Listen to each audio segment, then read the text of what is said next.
নমস্কার, আমি সুপ্রভাত বিশ্বাস, সার্টিফাইড ট্যাক্স প্র্যাকটিশনার। আমার চ্যানেল ট্যাক্সম্যান সুপ্রভাতে আপনাকে স্বাগত। আজকের ভিডিওয়ে আমরা ক্যাপিটাল মার্কেট অর্থাৎ শেয়ার মার্কেটের ট্রানজ্যাকশনের উপরে এবং মিউচুয়াল ফান্ডের ট্রানজ্যাকশনের উপরে আমাদের কত পার্সেন্টেজ ইনকাম ট্যাক্স দিতে হয় এবং এর উপরে কি কি এক্সেমশন আছে সেই সমস্ত বিষয় নিয়ে আলোচনা করব। আজকের ভিডিওয়ে আমরা চারটি বিষয় নিয়ে আলোচনা করব। প্রথমত হচ্ছে ইকুইটি শেয়ার, দ্বিতীয় হচ্ছে মিউচুয়াল ফান্ড, তৃতীয় হচ্ছে ফিউচার অ্যান্ড অপশন সেলস, চতুর্থত হচ্ছে ডেরিভেটিভ।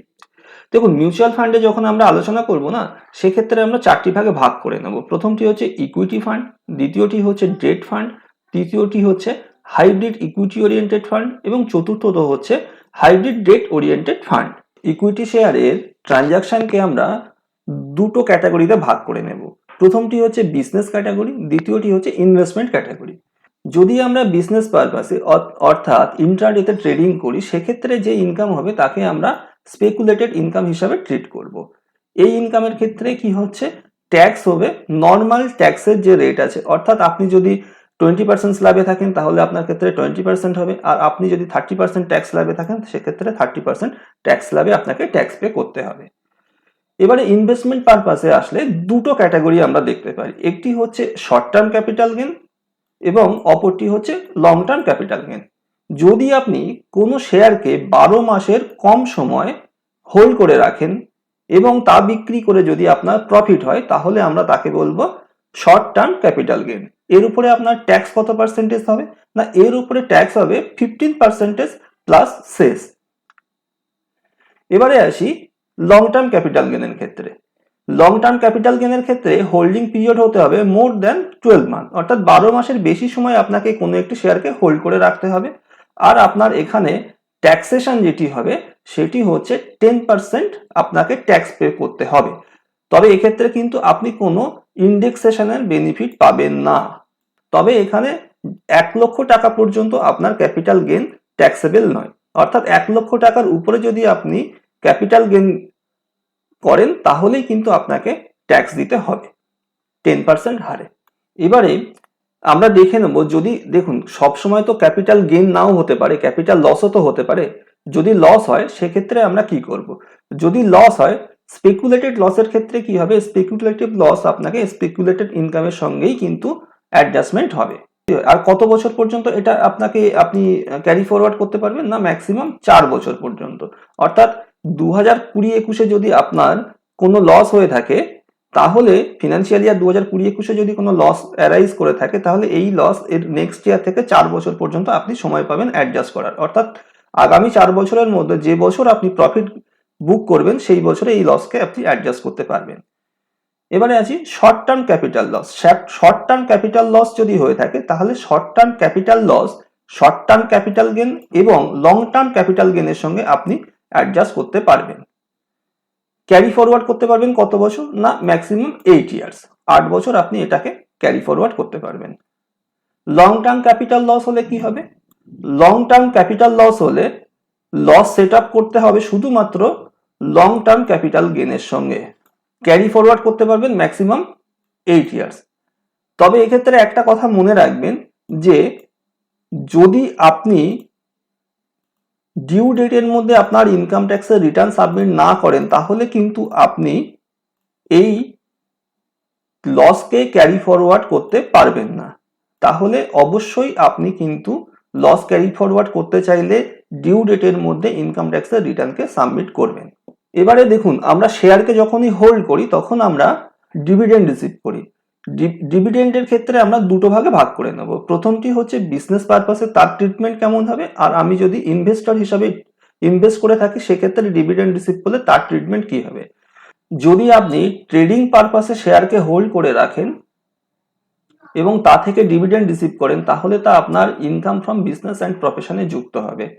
আর যদি আপনি ইনভেস্টমেন্ট অর্থাৎ ইনভেস্টর হিসাবে রিসিভ করেন, সেক্ষেত্রে তা আপনার ইনকাম ফ্রম আদার সোর্সেস অনুযায়ী ট্রিট করতে হবে এবং দুটো ক্ষেত্রেই আপনাকে ট্যাক্স পে করতে হবে নর্মাল স্ল্যাব রেট অনুযায়ী।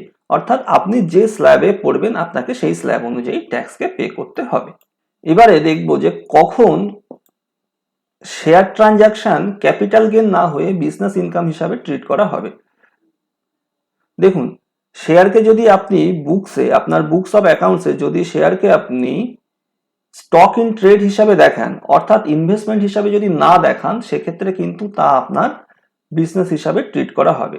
দ্বিতীয়ত, যদি প্রাইভেট লিমিটেড কোম্পানি বা কোনো পার্টনারশিপ ফার্ম, এদের ক্ষেত্রে যদি তার এমওএ বা পার্টনারশিপ ডিডে উল্লেখ করা থাকে যে শেয়ারকে স্টক ইন ট্রেড হিসাবে ব্যবহার করা হবে, তাহলে কিন্তু তখন তা এই ইনভেস্টমেন্টকে ইনভেস্টমেন্ট হিসাবে না দেখে শেয়ার ট্রানজাকশনকে বিজনেস ইনকাম হিসাবে দেখানো হবে। এবার ট্রানজাকশন, দেখুন ট্রানজাকশনের ক্ষেত্রে একটি কথা মনে রাখবেন যে আপনি মনে করুন যে 20 লক্ষ টাকা আপনি শেয়ার মার্কেটে ইনভেস্ট করেছেন, কিন্তু বছরে তা দিয়ে 10 বার পারচেস এবং সেল করলেন, অর্থাৎ আপনার টার্নওভার হলো 2 কোটি টাকা। সেক্ষেত্রে ধরেই নেওয়া হবে এটি কিন্তু আপনার বিজনেস ইনকাম। সুতরাং কতবার আপনি সেল করছেন এবং পারচেস করছেন তার উপরে কিন্তু নির্ভর করে। হোল্ডিং পিরিয়ড, এবারে আপনি কতদিন একটি শেয়ারকে হোল্ড করে রাখছেন তার উপরেও কিন্তু নির্ভর করছে এটিকে বিজনেস ইনকাম হিসাবে দেখা হবে না ক্যাপিটাল গেইন হিসাবে দেখা হবে। ইন্টেনশন, আপনার ইন্টেনশন কি শেয়ার মার্কেটে তার উপরেই কিন্তু নির্ভর করবে শেয়ার ট্রানজাকশনকে ক্যাপিটাল গেইন হিসাবে দেখা হবে না বিজনেস ইনকাম হিসাবে দেখানো হবে। মিউচুয়াল ফান্ডের ক্ষেত্রে আমরা দুটো ভাগে প্রথমে ভাগ করে নেব, একটি হচ্ছে ইকুইটি ফান্ড, অপরটি হচ্ছে ডেট ফান্ড। ইকুইটি ফান্ডের ক্ষেত্রে প্রথমে বুঝবো। দেখুন, ইকুইটি ফান্ডের ক্ষেত্রে যদি আপনি কোনো ইউনিটকে 12 মাসের কম সময় পর্যন্ত হোল্ড করেন, তখন তাকে আমরা শর্ট টার্ম ক্যাপিটাল গেইন ধরবো। আর যদি 12 মাসের বেশি সময় হোল্ড করে থাকেন, তাহলে তখন আমরা তাকে লং টার্ম ক্যাপিটাল গেইন হিসাবে ট্রিট করব। শর্ট টার্ম ক্যাপিটাল গেইনের ক্ষেত্রে 15% আপনার ট্যাক্স রেট হবে প্লাস সেস, যেটি এখন 4% চলছে। আর লং টার্ম ক্যাপিটাল গেইনের ক্ষেত্রে 1 লক্ষ টাকা পর্যন্ত যদি আপনার ইনকাম হয়, সেক্ষেত্রে কিন্তু তা ট্যাক্স দিতে হবে না। 1 লক্ষ টাকার উপরে হলে আপনি 10% প্লাস সেস 4% আপনাকে পে করতে হবে। ইন্ডেক্সেশনের বেনিফিট কিন্তু এখানে পাবেন না। এবারে আসি ডেট ফান্ডের ক্ষেত্রে। দেখুন, ডেট ফান্ডের ক্ষেত্রে যদি আপনি কোনো ইউনিটকে 36 মাসের কম সময় পর্যন্ত হোল্ড করেন, তাহলে তাকে আমরা শর্ট টার্ম ক্যাপিটাল গেইন বলবো। আর যদি 36 মাসের বেশি সময় ধরে আপনি হোল্ড করেন, তখন তাকে আমরা লং টার্ম ক্যাপিটাল গেইন বলবো। শর্ট টার্ম ক্যাপিটাল গেইন আপনাকে কিভাবে ট্যাক্স পে করতে হবে, এটি হচ্ছে আপনার নর্মাল যে ইনকাম ট্যাক্সের স্ল্যাব আছে, আপনাকে কিন্তু সেই ট্যাক্স স্ল্যাবে ট্যাক্স পে করতে হবে। আর আপনার যদি লং টার্ম ক্যাপিটাল গেইন হয় ডেট ফান্ডের ক্ষেত্রে, তাহলে ফ্ল্যাট 20% রেটে আপনাকে ট্যাক্স দিতে হবে, তবে এক্ষেত্রে ইন্ডেক্সেশনের বেনিফিট আপনি পাবেন। মিউচুয়াল ফান্ডের ক্ষেত্রে আমরা হাইব্রিড ইকুইটি ওরিয়েন্টেড ফান্ড এবং হাইব্রিড ডেট ওরিয়েন্টেড ফান্ডকে দুটো ভাগে ভাগ করে নিলাম। যদি হাইব্রিড ইকুইটি ওরিয়েন্টেড ফান্ড হয়, সেক্ষেত্রে 12 মাসের কম সময় যদি আমরা কোনো ইউনিটকে হোল্ড করি, তাহলে তাকে আমরা শর্ট টার্ম ক্যাপিটাল গেইন বলবো। আর যদি 12 মাসের বেশি সময় ধরে আমরা কোনো শেয়ারকে হোল্ড করে থাকি, তাহলে তখন তাকে আমরা বলবো long term capital gain. Short term capital গেইনের ক্ষেত্রে ট্যাক্সেশন কি হবে না 15% প্লাস 4%।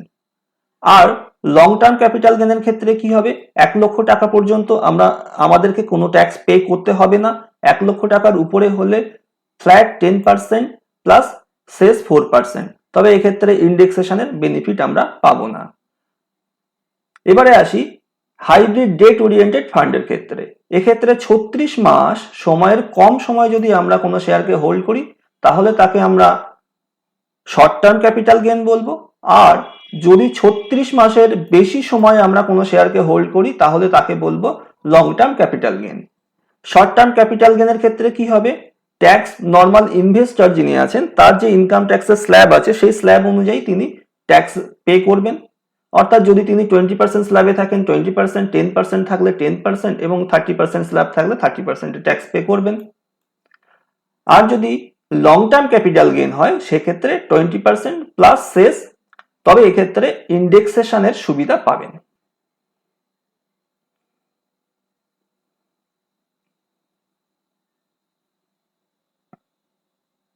শর্ট টার্ম ক্যাপিটাল গেইনের উপরে এক্সেমশনকে আমরা কিভাবে ইউজ করতে পারি, চলুন একটা উদাহরণের সাহায্যে আমরা বুঝে নিই।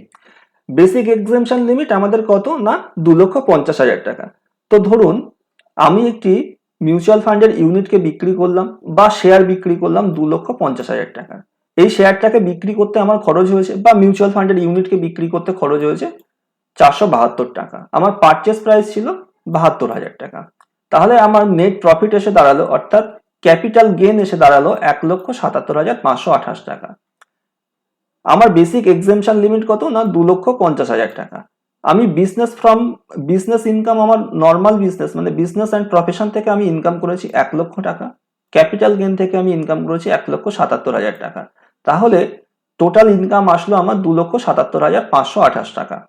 এক্ষেত্রে আমি এই যে 2,50,000 টাকা এক্সেমশন আমি এখানে ক্লেম করলাম।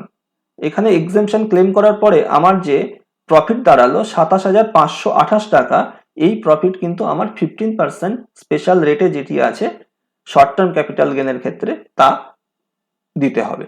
যদি আমার এই 2,50,000 টাকার এক্সেমশন লিমিট আমার অন্য কোনো ইনকামের সঙ্গে অ্যাডজাস্ট না হয়, তাহলেই আমি আমার শর্ট টার্ম ক্যাপিটাল গেনের সঙ্গে যতটুকু বাকি থাকবে ততটুকু আমি অ্যাডজাস্ট করতে পারবো। এবারে আসি ফিউচার এবং অপশনের ক্ষেত্রে। ফিউচার এবং অপশনের ক্ষেত্রে আমরা বেশ কয়েকটি প্রশ্ন উত্তরের মাধ্যমে বিষয়টিকে বোঝার চেষ্টা করব। প্রথম প্রশ্ন হচ্ছে, ফিউচার এবং অপশনকে কি আমরা বিজনেস ইনকাম হিসাবে ট্রিট করব না ক্যাপিটাল গেন হিসাবে ট্রিট করব? দেখুন, আমার মত অনুযায়ী আমরা এটিকে বিজনেস ইনকাম হিসাবে ট্রিট করব, ক্যাপিটাল গেন হিসাবে নয়। দ্বিতীয় প্রশ্ন হচ্ছে, ফিউচার এবং অপশন কি স্পেকুলেটেড ইনকাম না নর্মাল বিজনেস ইনকাম? স্পেকুলেটেড ইনকাম নয়, এটি নর্মাল বিজনেস ইনকাম। এবারে প্রশ্ন হচ্ছে, ফিউচার এবং অপশনের লস যদি হয়, সেই লসকে কি আমরা সাধারণ বিজনেসের ইনকামের সঙ্গে অ্যাডজাস্ট করতে পারি? নিশ্চয়ই পারি, কেননা যেহেতু এটি স্পেকুলেটেড ইনকাম নয়, সেক্ষেত্রে আমরা নর্মাল বিজনেসের প্রফিটের সঙ্গে অবশ্যই অ্যাডজাস্ট করতে পারি। এছাড়াও আমরা অন্য হেড, যেমন ধরুন income from house property, capital gain এবং আদার সোর্সেস অফ ইনকাম, এর সঙ্গেও আমরা অ্যাডজাস্ট করতে পারি। তবে মনে রাখবেন, এখানে কিন্তু স্যালারির সঙ্গে আমরা এটাকে অ্যাডজাস্ট করতে পারবো না। চতুর্থ প্রশ্ন হচ্ছে, আমাদের কি এখানে কোনো স্পেশাল ট্যাক্স রেট আছে? না, এখানে কোনো স্পেশাল ট্যাক্স রেট নেই। একজন ইনভেস্টরের ইনকামের যে স্ল্যাব রেট অনুযায়ী ট্যাক্স হবে, সেই অনুযায়ী তাকে ট্যাক্স পে করতে হবে। অর্থাৎ যদি কোনো ইনভেস্টর 10% ট্যাক্স স্ল্যাবে পড়েন, 10% দেবেন। যদি 20% হয় 20% দেবেন, এবং 30% হলে 30% দেবেন। ট্যাক্স অন ডেরিভেটিভ, যদি equity derivative, currency derivative, commodity derivative নিয়ে আপনি কাজ করেন, সেক্ষেত্রে নন স্পেকুলেটেড ইনকাম হিসাবে ট্রিট করা হবে। এক্ষেত্রে নর্মাল যে ট্যাক্সের স্ল্যাব রেট আছে, সেই স্ল্যাব রেটে কিন্তু আপনাকে ট্যাক্স পে করতে হবে। আজকের ভিডিওতে আমরা ক্যাপিটাল মার্কেটের উপরে যে ট্যাক্সেশন, সেই সমস্ত বিষয় নিয়ে আলোচনা করলাম। যদি আমার ভিডিও আপনাদের ভালো লেগে থাকে, তাহলে আমার চ্যানেলকে লাইক করুন, শেয়ার করুন, সাবস্ক্রাইব করুন।